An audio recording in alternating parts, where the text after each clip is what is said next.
V-steaming, yoni steaming, vaginal steaming, no matter what you call it, a lot of people are talking about it and it seems to be growing in popularity.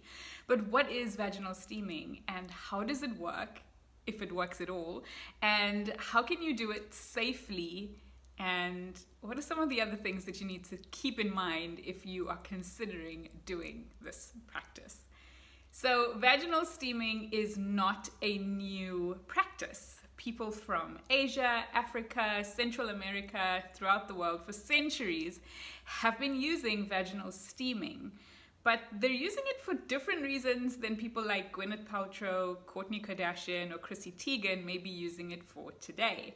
Vaginal steaming has historically been used as a practice to kind of clean the vagina out and to get rid of discharge or any odors. And also it was used to make the vagina more attractive to men and even to tighten the vagina. So while we may not be doing vaginal steaming for the same reasons, it is important to understand more about this practice because there are some safety issues that you should keep in mind if you are considering doing this.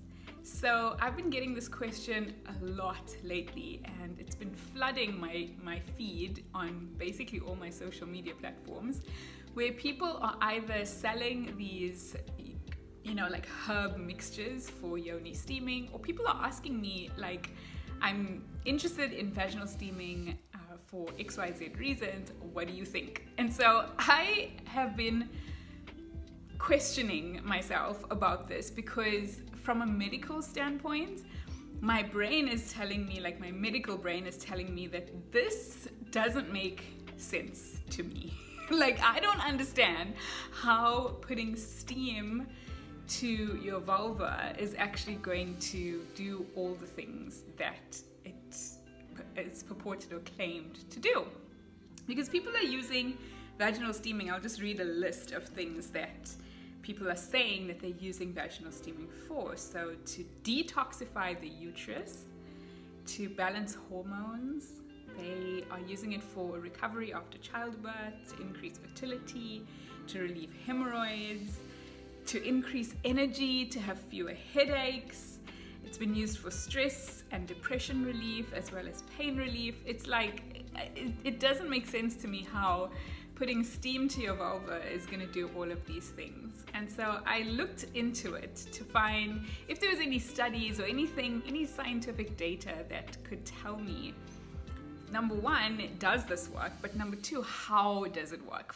Because my mind is like, I can't figure out how this would work. And the reason is because the vagina is like a sock, right? So it's more like a sock than like a pipe, right? That is like always open. If you think of a sock, I mean, until you put your foot into a sock, it's actually collapsed on itself. And so if you are steaming the vulval area, that steam is actually not gonna get, like this actual steam is not going to penetrate or like diffuse up the vaginal canal. It's just not like, it's not possible to do that. So, okay, maybe we should take a few steps back. How do you actually do yoni steaming, or how is vaginal steaming done?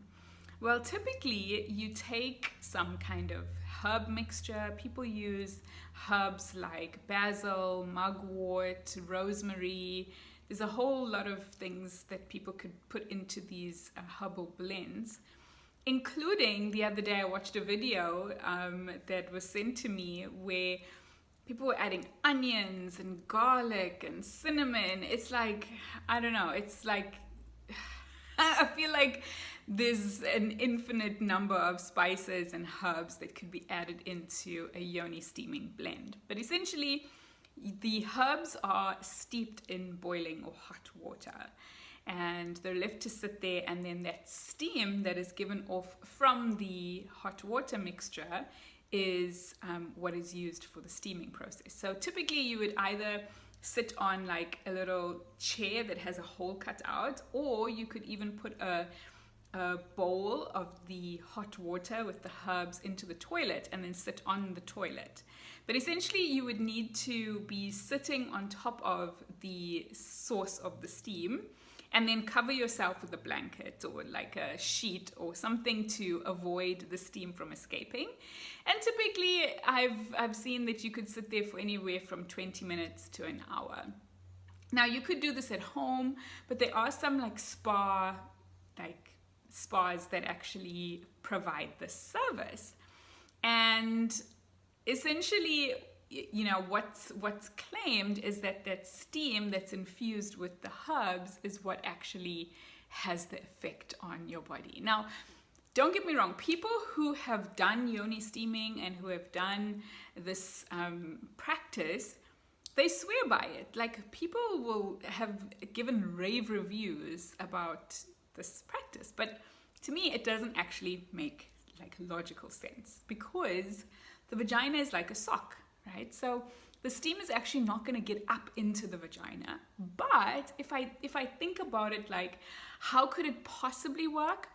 It could possibly work by, so the heat from the steam could potentially like cause the blood vessels around the vulva area to dilate or get larger, which would mean that if there was any like herb residue, like the oils or the chemical components of the herbs that actually evaporated into the steam, they could potentially be on the skin and then get absorbed via the skin. That's, for me, the only like logical way that the actual herbal components of the plants would actually get into your bloodstream and cause some kind of effect, if any. That's really my thinking around why it may help. Also, if you have like increased blood flow to the vulva, it may actually give you a sense of rejuvenation and may help you to feel cleaner. If you think about doing a facial, how steaming your face makes your pores open and actually makes you feel like your skin is a lot cleaner than it was before you started steaming.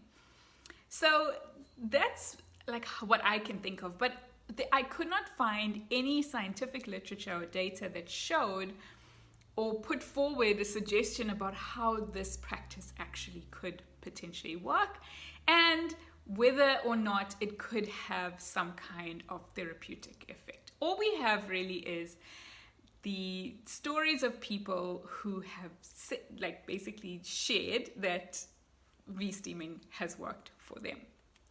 So now it comes to a question of, well, this practice has been going on for many, many years in many civilizations, and it's something that has been claimed to be effective, but we actually don't have the science to prove it. So now my brain goes into a question of, well, just because we don't have the science to prove it doesn't necessarily mean that it is not effective. And the reason why I say that is because if you know anything about the history of modern medicine, you'll know about the Flexner report. Now, back in the day, medicine was herbalism. It was traditional medical practices. It was things like vaginal steaming, and it was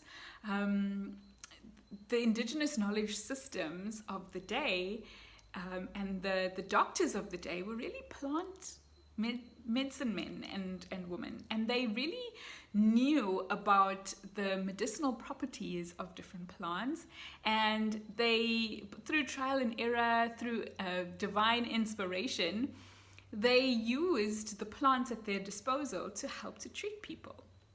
Now, that was the only medicine that was available. But what happened is that when the Flexner report was basically a report that was written to basically villainize the indigenous knowledge systems of the day. So essentially the Flexner report basically said that there were too many medical schools in the United States, and it said that the practices of like plant medicines and homeopathy and all these other like alternate medicine practices were essentially like not valuable.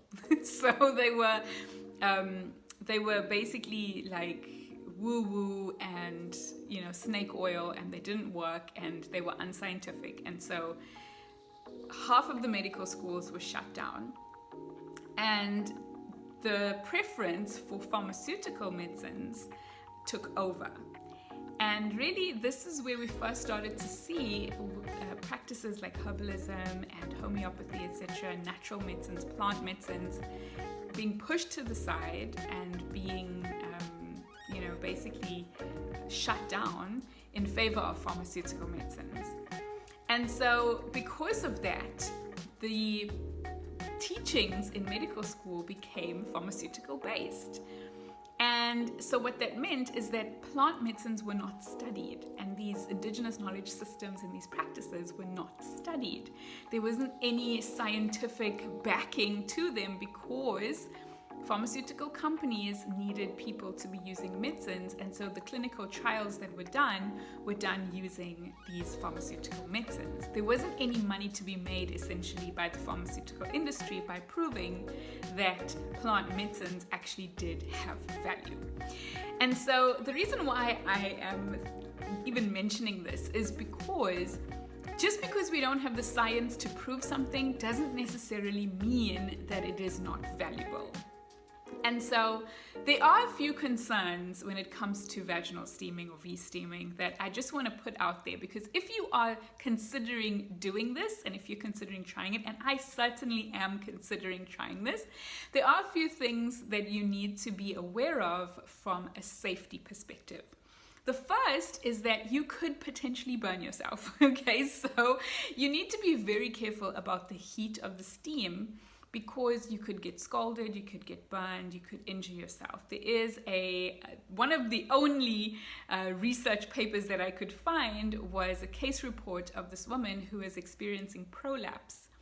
And essentially prolapse is where the internal organs actually come out of the body. And so in her case, she was having vaginal prolapse, and so essentially the vaginal canal was actually coming out through and protruding out of her body. And so in her desperation, she tried to do vaginal steaming, and she ended up burning herself.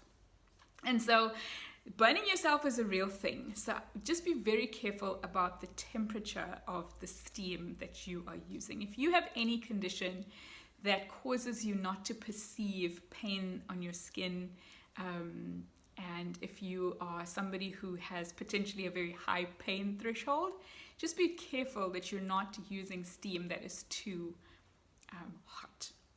The other thing is dosing. So these herbs that are used in these yoni steaming packs, there's no like prescribed amount that you should be using. And so you could potentially use too much of a herb that could potentially be irritating to you, and you could end up having an allergic reaction. So I would suggest perhaps steaming a small amount of the herbs onto your skin first to see if you have any sensitivity to those herbs. And then you could actually go ahead and try the dose of herbs that is prescribed, based on whatever herbs you're buying to do your yoni steaming. The other thing that I would keep in mind is that there's been reports that vaginal steaming can potentially disrupt your microbiome, or those bugs that are so important that live in the vaginal canal. And this may be as a result of the potential irritation that may come from the steaming itself. It may be related to whatever herbs you're using. They could potentially the dose of whatever herbs you're using could potentially throw your microbiome in your vaginal canal. So that balance of good bacteria could throw that out of balance. And so just look out for that, essentially. If you are somebody who is sensitive to getting yeast infections, bacterial vaginosis, if you struggle with discharge that is problematic or troublesome to you, then it's possible that this practice may help you. It's possible, but it may also have the opposite effect and cause or trigger an imbalance that may potentially lead to more discharge and more infections. And so keeping that in mind is important. Having said that, I don't really see a difference between vaginal steaming and having a hot bath that has some kind of herbal infusion in it. And so I would definitely suggest that if you are going to be doing vaginal steaming, that you make sure that you dry yourself thoroughly after you have done this practice, because having excess moisture around the vulva area could potentially be the trigger to cause you to have more risk of vaginal infection or even develop thrush. If you haven't already seen my video talking about 11 ways that you can reduce your risk of getting a yeast infection, then I'll link it up in the cards and down in the description below. Another recommendation is to not try vaginal steaming if you are pregnant. So I would definitely not recommend this practice during pregnancy. I also wouldn't recommend doing this while you are actively bleeding, because some herbs may actually increase the risk of bleeding. And so I would avoid exposing your vulva to excess heat and potentially the herbs in the yoni steam while you are menstruating. Another consideration is that if you are getting a yoni steam done at a spa, that you make sure that the seat or the throne that you'll be sitting on has been cleaned thoroughly. So I would just ask them what their practice is with sterilizing the seat or the throne between clients is.